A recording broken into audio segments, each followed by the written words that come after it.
जय श्री राम।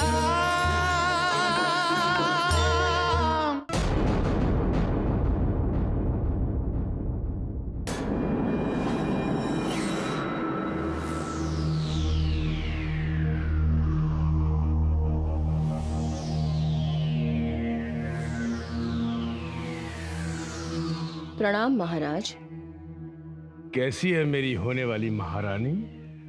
उदास लंकेश। तो तुम लोग क्या कर रहे हो?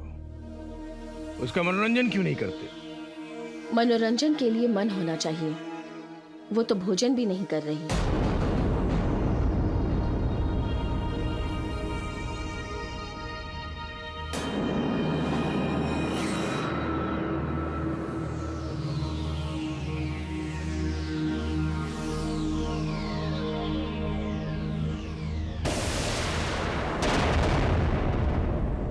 सुंदरी। दुष्ट। तो बिना मेरे भोजन करना अच्छा नहीं लगता तुम्हें? ठीक है, मैं स्वयं अपने हाथों से तुम्हें भोजन करवाता हूं। ये लो। सावधान दुष्ट, मुझे स्पर्श मत करना।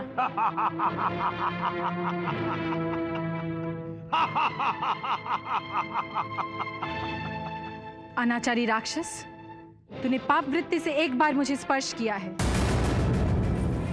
उसी अपराध के लिए तुम्हारा विनाश निश्चित है। स्वयं दशानन रावण सबका विनाश है सुंदरी। लंकेश ने देवताओं को भी पराजित किया है। तुम्हारा सामना एक पतिव्रता नारी के पतिव्रत से नहीं हुआ था। पतिव्रत एक आग है जिसमें जलकर तुम भस्म होने वाले हो। एक कोमल स्त्री लंकेश को धमका रही है। जितना हंसना चाहता है हंस ले। जब मेरे वीर पराक्रमी शौर्यशाली और धर्म पूर्वक व्यवहार करने वाले पति तुम्हारे सामने होंगे, वो क्षण तुम्हारे जीवन का अंतिम क्षण होगा। तो तुम अब तक दर दर भटकने वाले उस सामर्थ्यहीन पति को भूली नहीं। तुम्हें लंका की स्वामिनी बनना है सीते। हर नारी अपने पति के हृदय की महारानी बनना चाहती है। अवश्य तुम लंकेश के हृदय की महारानी बन जाओ। क्यों उस भिखारी के हृदय की महारानी बनना चाहती हो तुम? भिखारी? भिखारी तो तुम हो जो याचक बनकर मेरे द्वार पर आए थे। सीते! मेरे पति की तो बराबरी तुम कर ही नहीं सकते। कहां वो शेर, कहां ये सियार। सीते! मेरे पति एक पत्नी व्रत का आचरण करते हैं। मेरे सिवाय हर स्त्री उनके लिए पर स्त्री है। और तुम अपनी पत्नी का अपमान करते हो। सीते! मेरे पति के प्रेम के सामने तुम्हारी सोने की लंका मेरे लिए तुच्छ है। मुझे सत्ता का, संपत्ति का मोह मत दिखाओ। हर दशा में एक पतिव्रता स्त्री अपने पति की ही पूजा करती है। तुम्हें बहुत घमंड है अपने पतिव्रत पर। आज तक लंकेश किसी के सामने नहीं झुका। तुम्हारे सामने झुका तो तुमने उसे अपनी विजय मान लिया। तुम कदापि ये नहीं जानती कि जो स्त्री अपनी इच्छा से लंकेश के अधीन नहीं होती, उसे बलपूर्वक अपने अधीन कैसे किया जाता है, ये लंकेश अच्छी तरह जानता है।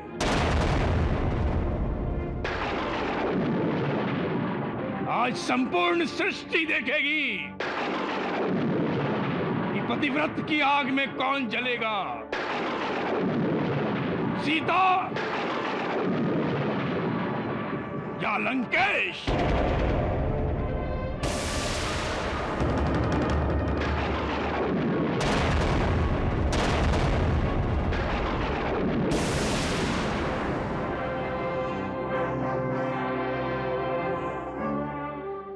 दुष्ट, इस तिनके को पार करने का दुस्साहस मत करना।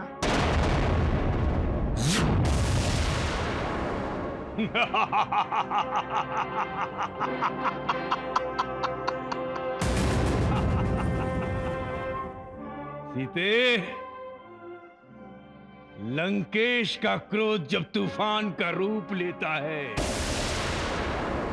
तो स्वर्ग, पाताल और धरती की कोई दीवार, कोई गढ़, कोई किला उसके सामने नहीं टिकता। तुम एक तिनके से रोकना चाहती हो? क्या यही है तुम्हारे पतिव्रत का अस्त्र है?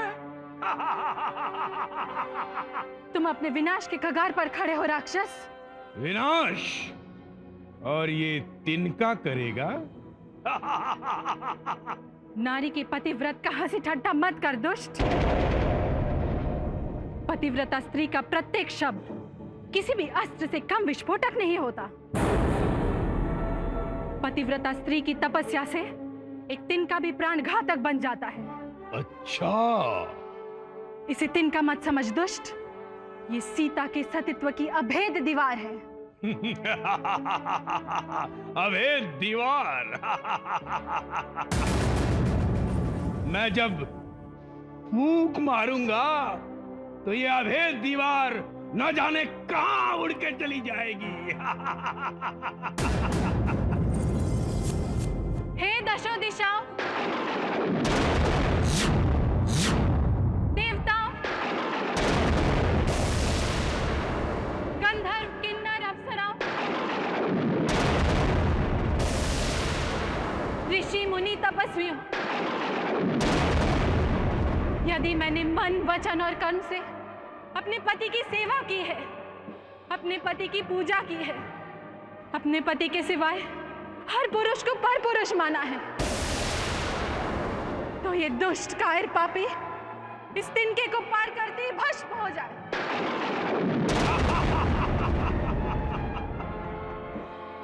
बस बस सीता, बहुत हो गया। अब चुपचाप मेरे साथ चलो, अन्यथा जिस तरह तुम्हें बलपूर्वक मैं पंचवटी की कुटी से यहां लेके आया, उसी तरह तुम्हें यहां से उठाकर अपने शयन कक्ष ले जाऊंगा। चलो, सावधान लंकेश।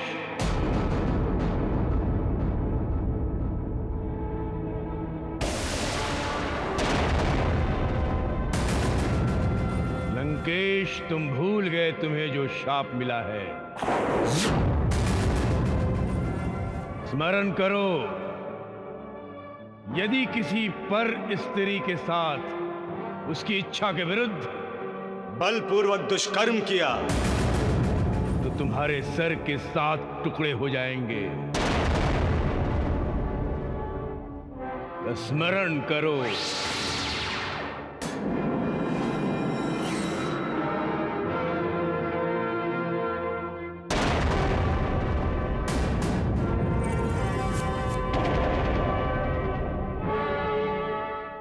मेरी बात का बुरा ना मानो सुंदरी, तुम्हारे प्रेम के अधीन हूं। तुम्हें सोचने के लिए मैं 1 वर्ष की अवधि देता हूं। इस बीच यदि तुम्हारा मन चाहा तो मेरे अंतःपुर में आकर लंकेश के साथ त्रिलोकी पे राज करो, अन्यथा ये सारी राक्षसियां टुकड़े टुकड़े करके तुम्हें अपना भोजन बना लेंगी।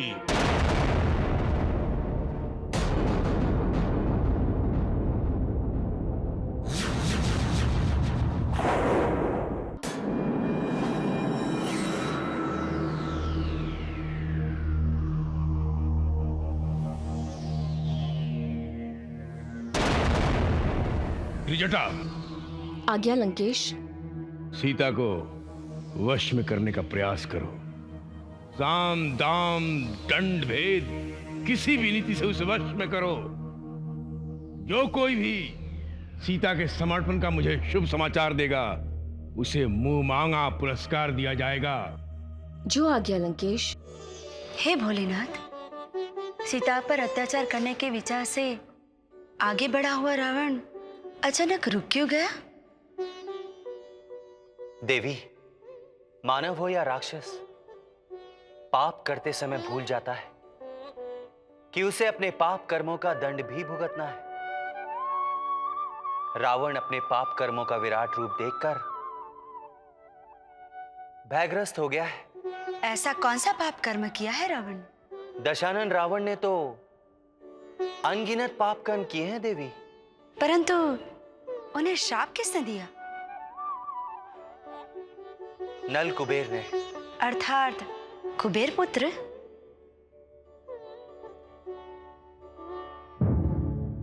एक समय की बात है देवी, रावण ने स्वर्ग पर आक्रमण किया था। जब रावण और उसकी सेना विश्राम कर रहे थे, रात्रि पहर हम यहीं विश्राम करेंगे।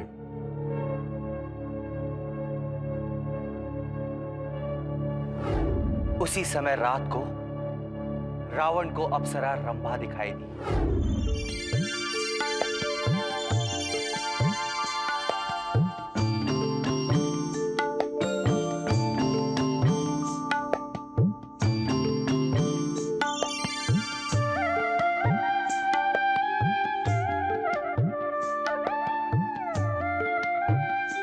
सुंदरी,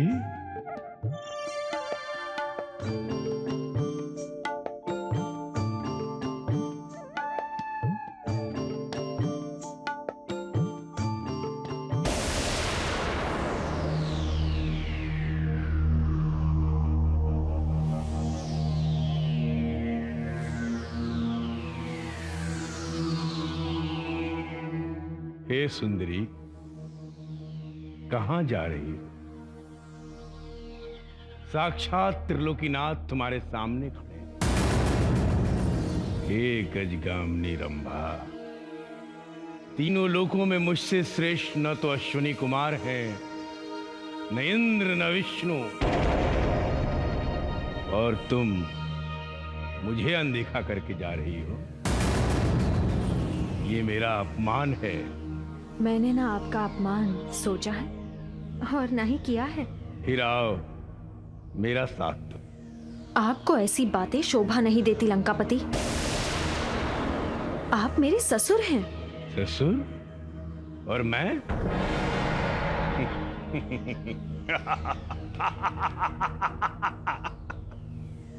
जी हाँ, धर्म से मैं आपकी पुत्र वधू हूँ।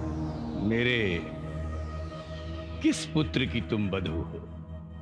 आपके भ्राता कुबेर के पुत्र नल कुबेर की भार्या हूँ मैं।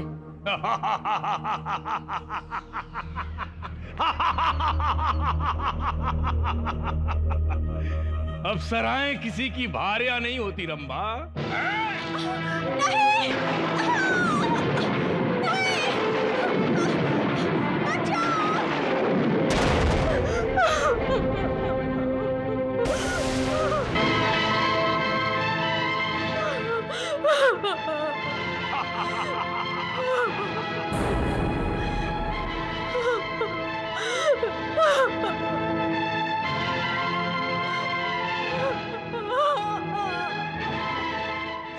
मेरा कोई दोष नहीं है नल कुबेर, मेरा कोई दोष नहीं है। मैंने इन्हें बताया भी था कि ये मेरे ससुर है और मैं इनके पुत्र वधू। ये जानते हुए भी। हे दशानन, मैं नल कुबेर तुम्हें श्राप देता हूं। यदि तुमने किसी स्त्री के साथ उसकी इच्छा के विरुद्ध दुष्कर्म करने का प्रयास भी किया तो तुम्हारे सिर के 7 टुकड़े हो जाएंगे।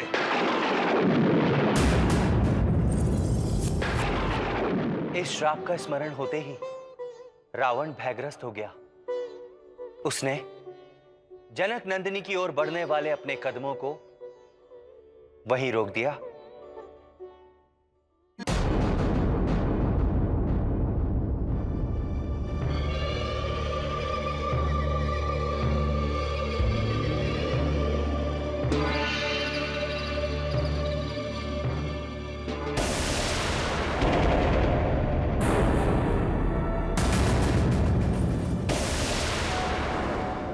दुर्मुखी, सर्पमुखी, इस तरह डराने या सताने से ये रास्ते पर नहीं आएगी। तुम सब जाकर विश्राम करो, इस अभागिन को मैं समझाती हूं। जाओ तुम सब।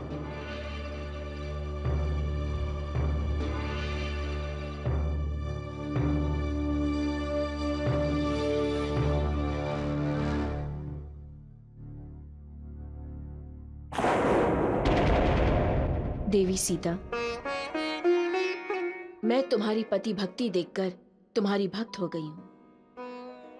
त्रिजटा को तुम अपनी मित्र, अपनी सेविका समझो। क्या तुम राक्षस कुल की नहीं हो? हूं तो राक्षस कुल की, पर राक्षस कुल में भी भावना होती है, दया होती है, ममता होती है। इसलिए विनती करती हूं, थोड़ा सा कुछ खा लो। नहीं, मुझे कुछ नहीं खाना। तो फिर जीवित कैसे रहोगी? जीवित किसे रहना है? ऐसे जीवन से तो मृत्यु कहीं अच्छी है। इसका अर्थ तो ये हुआ ना कि ना तो तुम्हें अपने पति के बल पर भरोसा है और ना ही पति से प्रेम है। ये तुम क्या कह रही हो त्रिजटा? तीनों लोकों में एक वही तो है जिन पर मैं अटल विश्वास करती हूँ। तो फिर मृत्यु की बात क्यों करती हो? जिस पापी ने तुम पर अत्याचार किया है, क्या तुम उसका अंत देखना नहीं चाहोगी? जरा सोचो, यदि राम रावण को पराजित करेंगे तो किसके लिए? अपनी पत्नी को पाने के लिए ना। अगर तुम ही ना रही तो उनके सारे कष्ट, सारी व्यथा, पराक्रम, परिश्रम सब का सब व्यर्थ हो जाएगा और तुम्हें वापस ले जाने का उनका लक्ष्य भी विफल हो जाएगा। सीता, क्या ये पतिव्रता स्त्री के धर्म के अनुकूल है?